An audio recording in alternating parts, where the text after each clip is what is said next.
Hola, somos Xiomara y Elimel y esto es El Hilo Invisible.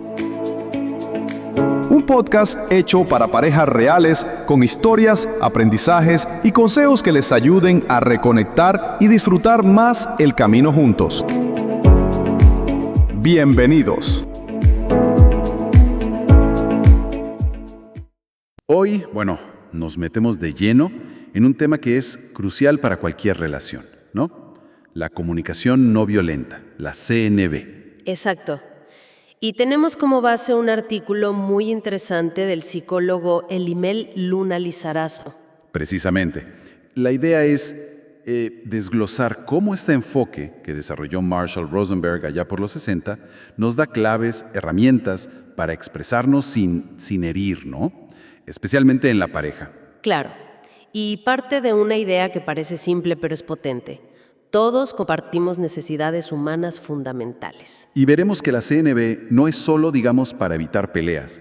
Es más bien una forma de construir una conexión más empática, más profunda. Ajá. Se trata de entender y que nos entiendan. ¿Empezamos a analizar esto a fondo? Venga, vamos. Perfecto. A ver, para empezar, pongamos las bases.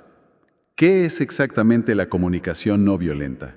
Suena, casi se explica sola, pero tiene sus matices importantes. Sí, los tiene. Es un modelo, un marco de comunicación muy específico que pone el foco en la conexión empática y en la comprensión mutua como pilares. Empatía y comprensión. Eso es. La premisa de Rosenberg es que detrás de cada acción humana, incluso de las que nos parecen agresivas o difíciles de entender, siempre hay una necesidad universal intentando ser satisfecha. Mira qué interesante. Y su gran valor, es que nos ofrece una estructura, unos pasos para expresar lo que pensamos, lo que sentimos, lo que necesitamos, pero sin caer en la crítica, los juicios de valor, las etiquetas, esas cosas que tanto daño hacen. Entendido. Y si lo llevamos al terreno de la pareja, la calidad de la comunicación ahí es quizá lo más determinante, ¿no? Parece obvio, pero Totalmente. es donde más fallamos a veces. Sin duda alguna. La CNV justamente ofrece un camino para eso, para poder expresar necesidades, emociones, de forma clara, directa, asertiva, pero, y esto es crucial, sin dañar al otro, sin atacar. Claro, sin que el otro se ponga a la defensiva inmediatamente. Exacto. Busca fomentar un ambiente de seguridad psicológica, un espacio donde ambos sientan que pueden ser vulnerables, que pueden compartir lo que sienten de verdad, sus necesidades, sin miedo a ser juzgados o rechazados. Y eso es vital para la intimidad, para la confianza. Absolutamente vital. Y aquí es donde, creo, se pone realmente interesante. Porque todos hemos estado en esas situaciones de conflicto en pareja, ¿no? ¿Cómo entra la CNV ahí? Es, una especie de fórmula mágica para no pelear. No es magia. Ojalá. Pero sí es una herramienta muy transformadora. Ajá. En lugar de caer en esas discusiones que escalan y escalan. ¿Que no llevan a ningún lado? Exacto, que se vuelven circulares y solo dejan resentimiento, distancia. La CNV nos ayuda a ir más allá de las palabras feas o las acusaciones, para identificar las causas reales del malentendido. Las necesidades de fondo. Las necesidades no satisfechas que están en juego para cada uno. Y eso es clave. No solo promueve un diálogo más efectivo en el momento, sino que facilita el crecimiento personal y de la pareja, a largo plazo. O sea, es como una inversión en la relación. Totalmente. Es una forma de nutrir activamente relaciones más sanas, más conscientes y de reducir, pues, esa violencia verbal o emocional que a veces lamentablemente se normaliza un poco en el día a día. Muy bien. El artículo del Dr. Luna Lizarazo destaca 4 componentes, 4 pilares de este enfoque. Vamos a explorarlos uno por uno para entenderlos bien. Así es. Son como los 4 pasos de esta, él lo llama a veces una danza de la comunicación. Una danza. Sí. Primero, observar sin evaluar, sin juzgar. Segundo, identificar y expresar los sentimientos. Ok. Tercero, reconocer las necesidades propias y ajenas que están detrás de esos sentimientos. Y cuarto, hacer peticiones claras y empáticas para intentar satisfacer esas necesidades. Observar, sentir, necesitar, pedir. Eso es.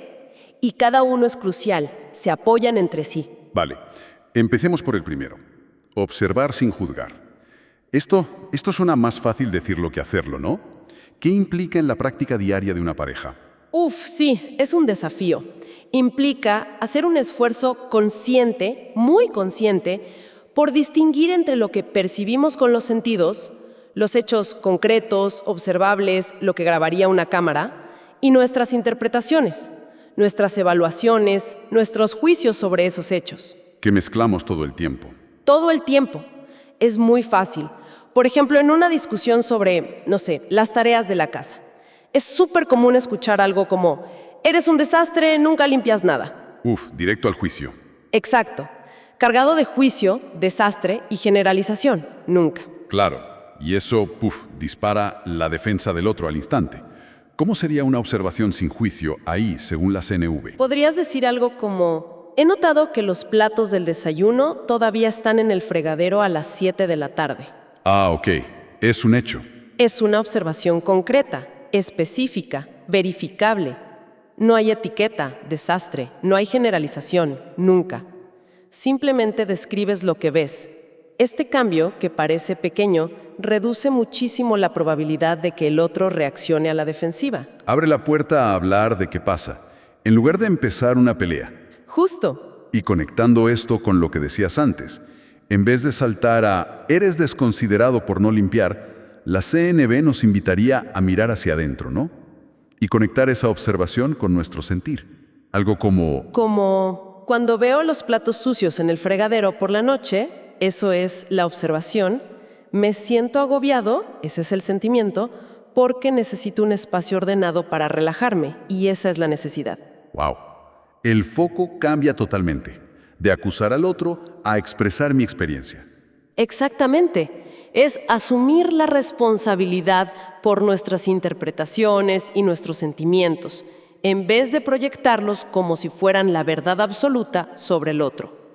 Separar observación pura de evaluación. Es fundamental. Y es como un músculo, dices, hay que entrenarlo. Totalmente. Empezar con pasitos pequeños. Y poco a poco se crea un ambiente con menos miedo a la crítica, al ataque, con más aceptación y respeto. Muy claro. Vamos al segundo principio. Identificar y expresar sentimientos. Parece básico, ¿no? Decir cómo nos sentimos. Pero como dices, a menudo no es tan fácil. ¿Por qué nos cuesta tanto? Por varias razones, creo. A veces simplemente no tenemos mucho vocabulario emocional. Nos quedamos en bien, mal, enfadado. Sí, como limitado. Exacto. Otras veces hemos aprendido a esconder las emociones, por miedo a parecer vulnerables, débiles o demasiado intensos, ¿no? Sí, eso pasa mucho. Y otras las expresamos de formas indirectas o destructivas. Sarcasmo, silencio que castiga, quejas constantes, agresión pasiva. Sí. Formas que hieren igual o más. Por eso la CNV insiste tanto en tomarnos un momento.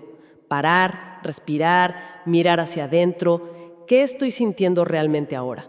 ¿Es frustración, tristeza, miedo, decepción o alegría, alivio? Ponerle nombre. Y diferenciarlo de juicios disfrazados de sentimientos, ¿no? Como me siento atacado. Exacto. Eso es clave. Me siento atacado implica que tú me atacas. Es un juicio. Un sentimiento genuino sería siento miedo, siento dolor, siento confusión. El artículo daba un ejemplo muy bueno. En lugar de soltar un «es que tú nunca me escuchas», que ya sabemos que cierra la puerta. La propuesta es conectar una observación concreta con el sentimiento que nos produce. Por ejemplo, cuando te estoy contando algo importante para mí y veo que miras el móvil, observación concreta. Me siento triste y un poco ignorado, sentimiento. El foco está en mi experiencia interna. Me siento triste, ignorado. Ligado a algo específico que vi. No es un ataque a la persona. Justo. No es una generalización sobre su carácter. Tú nunca, que además casi siempre es falsa. Nadie hace algo nunca o siempre. Y al expresar estos sentimientos, ¿alguna recomendación sobre el cómo? ¿El lenguaje a usar? Sí, el lenguaje es súper importante. Usar mensajes yo siento, en lugar de tú me haces sentir. Responsabilidad propia. Exacto. También ser lo más específico posible con el sentimiento. Y claro, el tono, la intención, cuenta muchísimo. La idea es compartir para conectar, no usar el sentimiento para culpar o manipular. Evitar generalizaciones, juicios. Sí, frases como me gustaría compartir cómo me afecta cuando. O cuando pasa X, la historia que me cuento es Y eso me hace sentir Z. Pueden abrir un diálogo más honesto, más respetuoso. Esta claridad y vulnerabilidad puede profundizar mucho la conexión, ¿no? Muchísimo. Reduce malentendidos y crea puentes emocionales. Entendido. Pasemos al tercer pilar, reconocer necesidades propias y del otro. ¿Por qué este paso es tan central en la CNV? Porque, según Rosenberg, nuestros sentimientos son como luces en un tablero de control. Qué buena imagen. Indican si nuestras necesidades fundamentales están siendo satisfechas o no. Si sentimos cosas agradables, alegría, paz, gratitud, normalmente es que nuestras necesidades están cubiertas. Y si son desagradables, Si sentimos ira, miedo, tristeza, frustración, suele ser una señal, una alarma de que una o más necesidades importantes están insatisfechas. Y si no somos conscientes de cuáles son esas necesidades de fondo, las nuestras y las de nuestra pareja, es como navegar sin brújula. te quedas en la superficie del problema. Exacto. Atrapado en los sentimientos, en los comportamientos que molestan, pero sin entender qué es lo que realmente está en juego. Necesidades como respeto, comprensión, seguridad, conexión, autonomía, apoyo, son universales. Tiene todo el sentido. Si no sé qué necesito, ¿cómo lo pido? Y si no entiendo qué necesita mi pareja, imposible responder con empatía.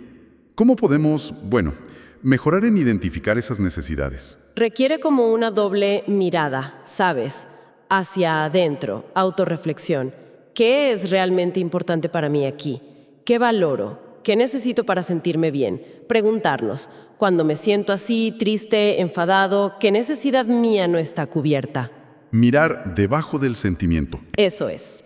Y hacia afuera, desarrollar la escucha empática, intentar escuchar más allá de las palabras de la pareja, prestar atención a sus sentimientos, los que dice y los que no, al lenguaje no verbal, y preguntarnos, ¿qué podría estar necesitando esta persona ahora?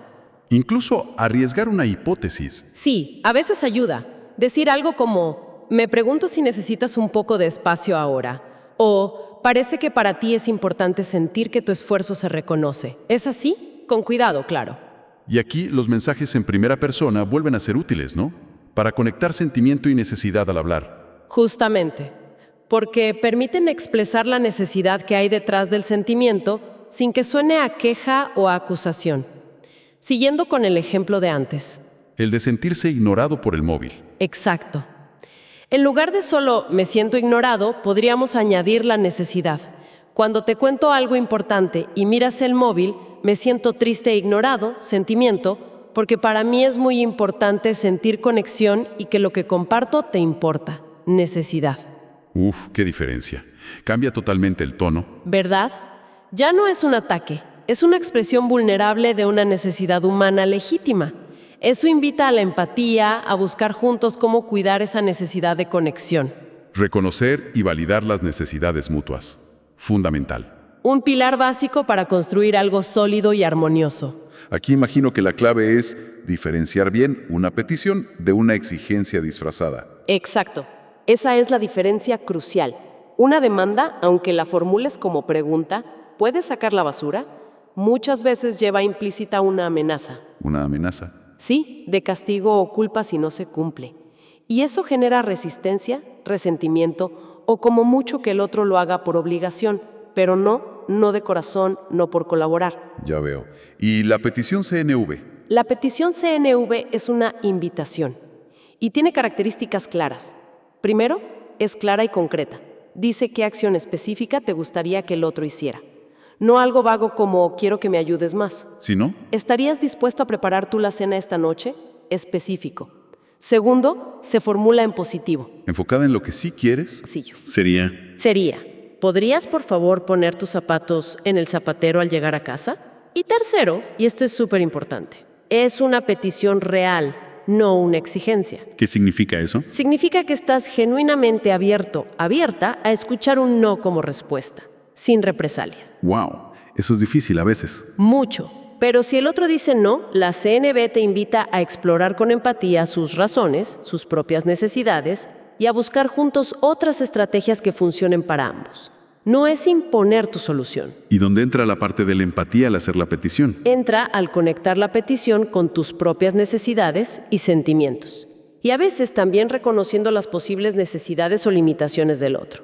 Por ejemplo, volviendo a los platos. Ajá. Podrías decir, mira, me siento bastante agobiada con el trabajo que tengo acumulado hoy. Sentimiento y contexto.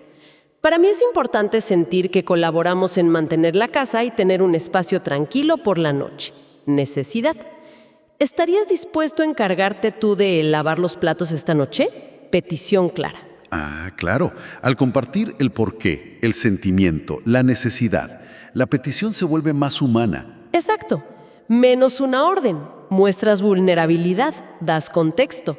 Y eso facilita que el otro conecte empáticamente y lo considere desde la comprensión, no desde la obligación. Y el énfasis en lo positivo me parece interesante.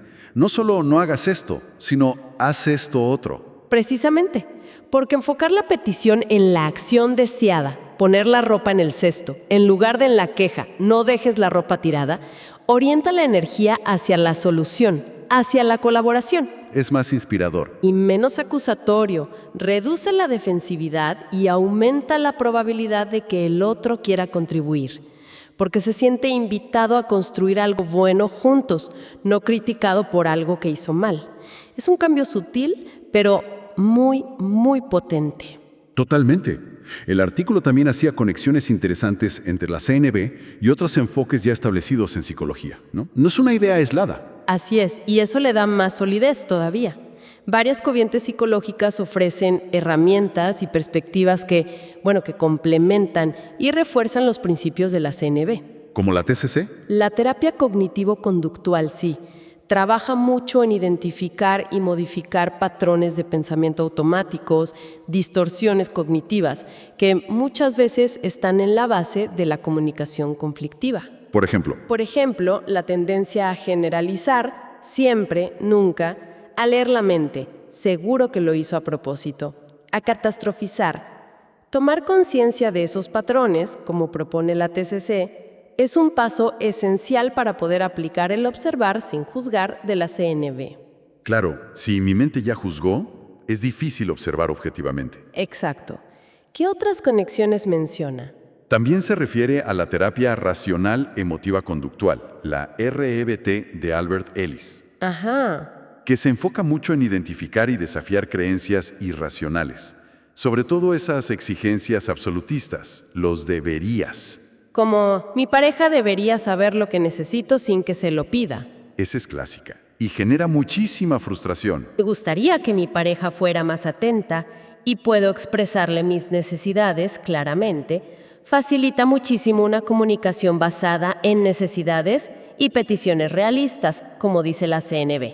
Y menciona también la terapia sistémica. Muy relevante, sí, porque ve la relación como un sistema. Ayuda a entender cómo los patrones de comunicación de ambos se entrelazan, se refuerzan, a veces creando círculos viciosos de conflicto. El problema no está solo en uno, sino en la interacción. Exacto.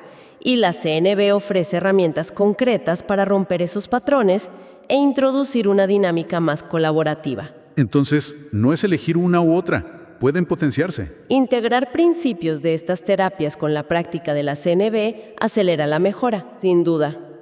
Y lo que es realmente fascinante, y el artículo lo subraya mucho, es cómo la CNB va más allá de ser una simple técnica de comunicación.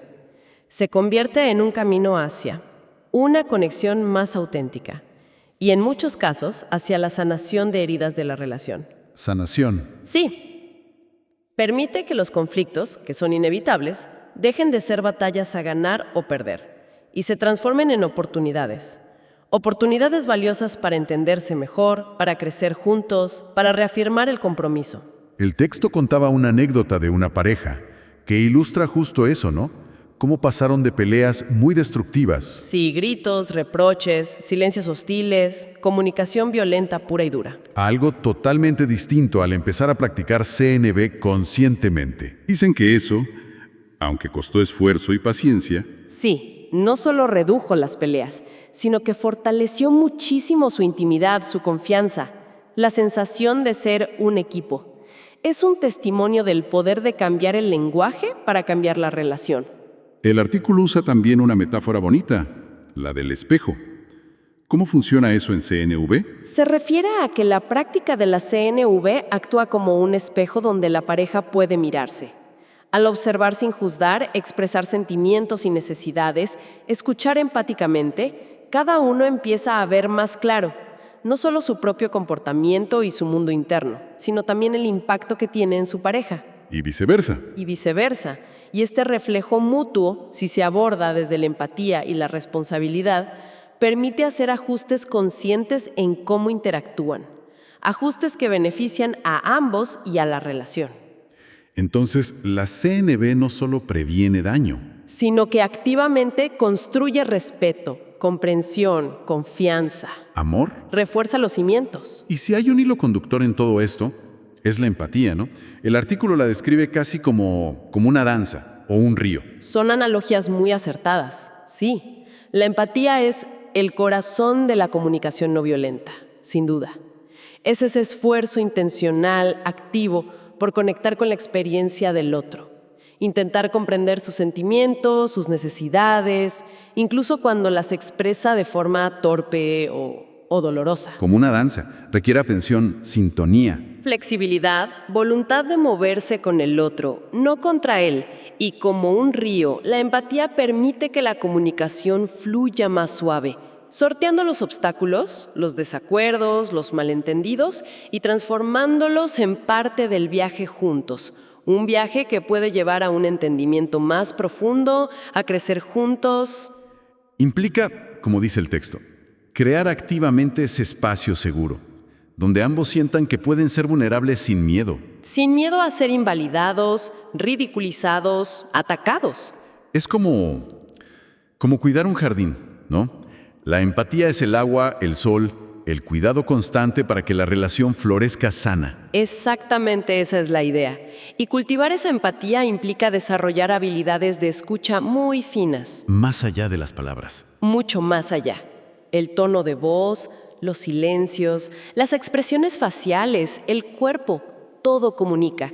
Intentar captar las emociones y las necesidades que quizás no se nombran. Y el efecto. Es profundamente transformador. Cuando una persona se siente genuinamente escuchada y comprendida en su experiencia, incluso si no estás de acuerdo con su punto de vista, se activa un ciclo virtuoso, de confianza, de apertura mutua. La empatía, canalizada por la CNB, construye puentes sólidos de conexión humana.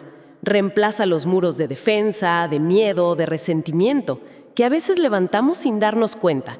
Entonces, resumiendo un poco todo lo que hemos explorado, la comunicación no violenta se perfila como un enfoque práctico muy potente para cultivar relaciones más conscientes, sanas, satisfactorias, especialmente en la pareja, Ajá. apoyándose en la empatía, la autoconciencia, la escucha activa y en desarrollar esa habilidad de expresar lo que sentimos y necesitamos de forma clara, honesta y respetuosa, hacia uno mismo y hacia el otro. Y el propósito final no es eliminar el conflicto, eso es imposible, ni reprimir lo que sentimos. Al contrario, es aprender formas más hábiles, más humanas, más constructivas de navegar esos conflictos y de expresar todo nuestro mundo interior. de manera que la expresión construya, no destruya. Exacto, que construye entendimiento, conexión, cuidado mutuo, en lugar de generar más dolor, distancia, resentimiento. Es asumir la responsabilidad de co-crear activamente un espacio relacional seguro para la autenticidad, para la comunicación profunda. Y la invitación final, que parece quedar del artículo, es a la práctica, consciente y gradual. No es ser expertos de la noche a la mañana, Para nada. sino empezar a prestar un poquito más de atención a cómo nos comunicamos cada día. Reflexionar sobre las palabras que usamos, cómo reaccionamos, cómo pedimos Ese simple acto de observar ya es un primer paso gigante, ¿no? Definitivamente. Requiere intención, práctica, paciencia. Cambiar hábitos de comunicación de años no es fácil.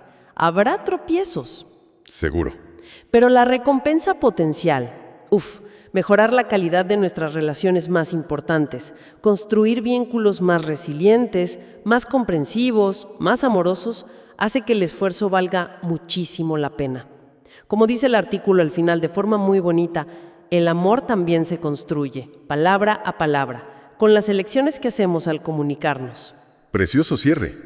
Y para quienes nos escuchan, una reflexión final para llevarse, quizás, inspirada en todo esto, pensando en los propios patrones de comunicación en pareja. ¿Cuál podría ser un pequeño experimento para esta semana?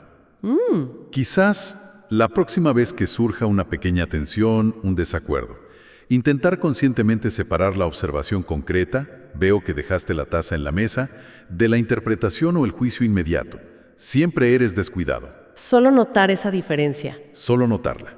Y quizás elegir expresar solo la observación, o conectar primero con el propio sentimiento y necesidad antes de hablar. ¿Cómo podría ese pequeño cambio interno influir en la conversación que sigue? Interesante. Algo sobre lo que reflexionar y, quizás, experimentar. Gracias por acompañarnos en este episodio de El Hilo Invisible. Deseamos que cada palabra compartida hoy haya tocado tu corazón y te inspire a mirar con nuevos ojos esos lazos que, aunque invisibles, nos sostienen y nos unen en pareja y en familia. Te invitamos a seguirnos, compartir este podcast y estar atentos a nuestro próximo encuentro. Nos despedimos con gratitud y alegría. Somos Xiomara y Elimel.